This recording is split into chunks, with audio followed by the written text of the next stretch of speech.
Hello, আসসালামু আলাইকুম বন্ধুরা। দেখেন আমি বিটরুট পাউডার তৈরি করছি। বিটরুট পাউডার দেখেন, বিটরুট সকালবেলা বাসি পেটে খাবেন, ঠিক আছে? আপনার লিভারের রোগ ভালো হয়ে যাবে, হার্টের রোগ ভালো হয়ে যাবে। তো আমি হচ্ছে বিটরুট পাউডারটা বাসায়ই বানাইছি। কিভাবে বানাইছি আপনাদের সাথে আমি শেয়ার করব, ঠিক আছে?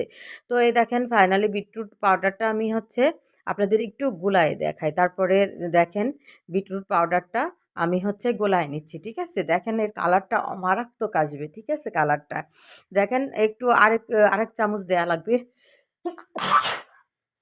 আরেক চামচ দেয়া লাগবে, না হলে এটা মানে ইয়ে ভালো একটা কালার আসে নাই। তো দেখেন আমি বিটরুটটা কিভাবে ইয়ে করতেছি, প্রসেসিং করতেছি সেটা আপনাদেরকে একটু দেখাই। ঠিক আছে? এই বিটরুটটা আমি ভালোভাবে আ এই যে ইয়ে করে নিছি, ছিলে নিছি। তারপরে ধুয়ে তারপরে আমি এটা হচ্ছে আ ইয়ে করব। এই যে আপনার ভাজি কাটার আছে না? আপনার এই যে দেখেন মানে বিটরুটটার রং মানে একদম অসাধারণ। এই যে ভাজি কাটার দিয়ে আপনার এই বিটরুটটা কুচায় নিছি। এটা আমি ২ দিন রোদে দিব। টানা ২ দিন রোদে দিয়ে এটাকে আমি কি করব জানেন? সবাই তো জানেন এখন মানে সবারই ঘরে গ্রিন্ডার আছে। এটা আমি গ্রিন্ডার করে বিটরুট পাউডার বানায় নেব।